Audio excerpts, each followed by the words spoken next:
ये है इंसानी तारीख की सबसे खतरनाक चीज। With such destructive power, it threatened the world. A deadly game of stealth. An undeniable strategic deterrent. Nuclear warheads that can wipe out countries. पूरे वर्ल्ड वॉर 2 में 5 मेगाटन एक्सप्लोसिव्स यूज किए गए। ये ट्राइडेंट 2 मिसाइल है जो 12 nuclear war heads carry कर सकता है और इस एक मिसाइल में भी 5 मेगाटन एक्सप्लोसिव मटेरियल होता है और एक सबमरीन 24 ट्राइडेंट मिसाइल कैरी कर सकती है। Enough nuclear power to destroy the human race several times over. हमारे पूरे इतिहास में कोई हथियार इतना डेडली नहीं था जितनी ये सबमरीन्स हैं। लोगों को अंदाजा ही नहीं कि हम इंसानों ने क्या चीज बना दी है। Submarines are meant to be unseen, मतलब उनका पर्पस ही ये है कि कोई उन्हें डिटेक्ट ना कर सके, कोई उन्हें देख ना सके। सबमरीन्स के थ्रू आप अपने दुश्मन पर एक किस्म का साइकोलॉजिकल प्रेशर रखते हैं क्योंकि ये किसी भी वक्त कहीं भी हो सकती है और किसी को पता भी नहीं चलता। हो सकता है कि आप समुद्र में मजे से नहा रहे हो और आपके नीचे 48,000 टन वजनी एक न्यूक्लियर सबमरीन हो जो एक बटन पर आधी से ज्यादा दुनिया तबाह कर सकती है। लेकिन हम यहाँ तक पहुँचे कैसे? ये सबमरीन्स इन्वेंट कैसे हुई?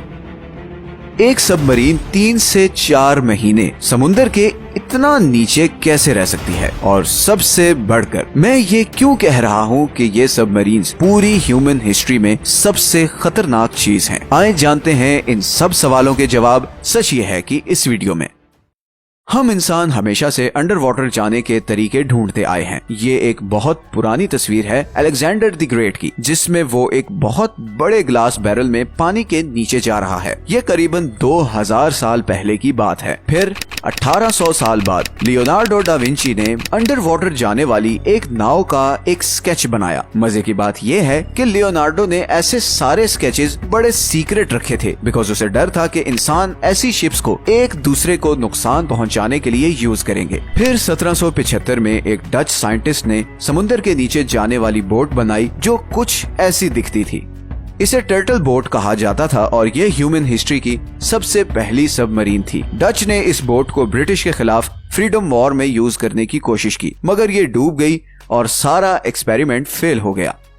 खैर 19वीं सदी में इस आइडिया पर काम बहुत तेज हो चुका था। एक जर्मन साइंटिस्ट रुडोल्फ डीजल ने एक इंजन इन्वेंट किया जिसने सब कुछ बदल कर रख दिया। ये इंजन हवा और फॉसिल फ्यूल्स को मिक्स करके एक प्रेशर क्रिएट करता था जिससे छोटा सा एक्सप्लोजन होता था और चीजें चलने लग पड़ती थी। जर्मन्स के जहन में आइडिया आया कि क्यों ना इस इंजन को अंडर वाटर बोट्स में यूज किया जाए और फिर इस तरह उन कश्तियों की बैटरी को समुद्र के नीचे इस प्रोसेस के थ्रू चार्ज किया जा सकेगा। जर्मन साइंटिस्ट्स ने इसी आइडिया पर अमल करते हुए पहली मॉडर्न सबमरीन इन्वेंट की। इन सबमरीन्स को यू बोट्स कहा जाता था लेकिन इनका सिर्फ एक प्रॉब्लम था। इन सबमरीन्स के इंजन को हवा चाहिए थी और अंडर वाटर ऐसा कोई सिस्टम तो था नहीं। इसीलिए जर्मन सबमरीन्स को हर 48 घंटे बाद पानी के ऊपर आना पड़ता था ताकि इंजन हवा पकड़ सके और जैसे ही वो पानी के ऊपर आती थी तो डिटेक्ट हो जाती थी और वो जो सरप्राइज वाला सारा एलिमेंट था वो खत्म हो जाता था। लेकिन ये प्रॉब्लम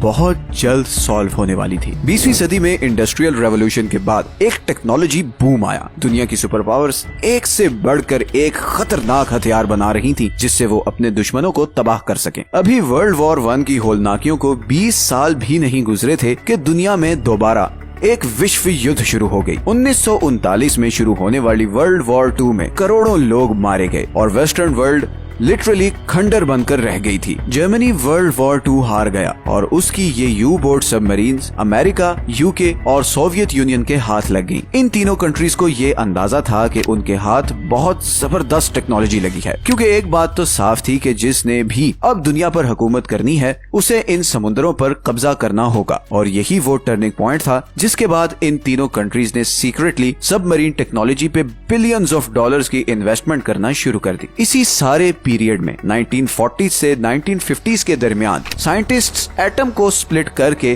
न्यूक्लियर एनर्जी डिस्कवर कर चुके थे और इस न्यूक्लियर एनर्जी की खास बात ये थी कि इस सारे न्यूक्लियर फिजन प्रोसेस को हवा की जरूरत नहीं थी। फिर 1950s में एक अमेरिकन नेवी ऑफिसर हेमैन रिकोवर के दिमाग में एक आइडिया आया कि अगर हम न्यूक्लियर एनर्जी के जरिए इलेक्ट्रिसिटी जनरेट कर सकते हैं और इस सारे प्रोसेस में हवा की भी जरूरत नहीं, तो क्यों ना ये न्यूक्लियर रिएक्टर सबमरीन्स में लगाए जाएं और इस तरह जो सबमरीन को हर 2 दिन के बाद पानी के ऊपर आना पड़ता है उसकी भी जरूरत खत्म हो जाएगी। उसने ये आइडिया अमेरिकन नेवी चीफ को बताया। अमेरिकन चीफ ने इंजीनियर्स को ऑर्डर किया कि वो न्यूक्लियर प्लांट सबमरीन के अंदर लगाकर रिकोवर के आइडिया को टेस्ट करें और ऐसा ही किया गया। एक्सपेरिमेंट सक्सेसफुल हो गया और फिर सब कुछ बदल गया। The level of nuclear power has broken those bonds. Can go around the world on a core of uranium only slightly larger than a golf ball.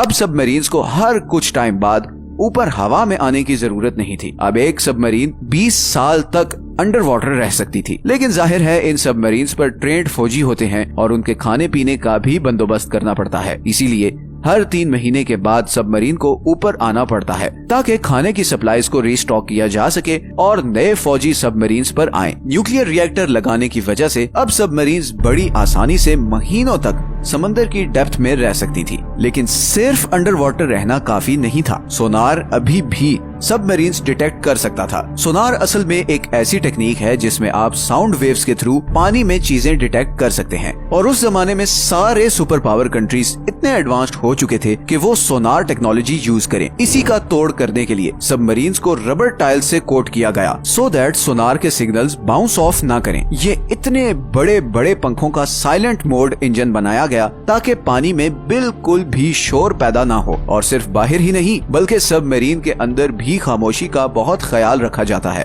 Submarine के अंदर हर चीज पर रबड़ चढ़ा होता है ताकि जरा सी भी आवाज पैदा ना हो। सबमरीन के अंदर लोगों का बाहर की दुनिया से कोई कनेक्शन नहीं होता। हर सबमरीनर को एक ईमेल एड्रेस दिया जाता है जिस पर उसकी फैमिली ईमेल भेज सकती है, लेकिन हर ईमेल को टॉप मैनेजमेंट रिव्यू करती है और उसके बाद ही वो ईमेल सबमरीनर को कन्वे की जाती है। बेसिकली इसकी वजह ये है कि वो कोई भी ऐसी इंफॉर्मेशन इन ऑफिसर्स को नहीं देना चाहते जिससे उनका मोराल खराब हो। फॉर एग्जाम्पल, अगर किसी सबमरीनर के फैमिली मेंबर की डेथ भी हो जाए तो उसे ये न्यूज उसके शिफ्ट के खत्म होने के बाद ही दी जाती है और यहाँ पर शिफ्ट 2 से 3 महीने की होती है। तो इन सबमरीनर्स की बहुत टफ ड्यूटी होती है। अब अगर हम वापस 70s और 80s में आए तो सबमरीन्स अब बड़ी होती जा रही थी। मतलब अगर हम जर्मनी की यू शेप सबमरीन्स को अमेरिकन सबमरीन से कंपेयर करें तो इतना ज्यादा डिफरेंस था। ये सबमरीन्स बहुत बड़ी होती है। लाइक अगर हम जूम इन करें तो आप ये लोगों को देख सकते हैं। यहाँ किचन होता है, ये न्यूक्लियर रिएक्टर है और ये वो एरिया है जहाँ सारा क्रू सोता है। और अगर आप ध्यान से देखें तो ये क्रू कुछ ट्यूब्स के साथ सो रहे हैं। इन ट्यूब्स में न्यूक्लियर मिसाइल्स हैं। इन्हीं ट्यूब्स के थ्रू ये मिसाइल्स लॉन्च होते हैं। सिर्फ एक अमेरिकन सबमरीन के अंदर इतने न्यूक्लियर मिसाइल्स होते हैं कि ये हमारे पूरे प्लेनेट को तबाह कर सकती है।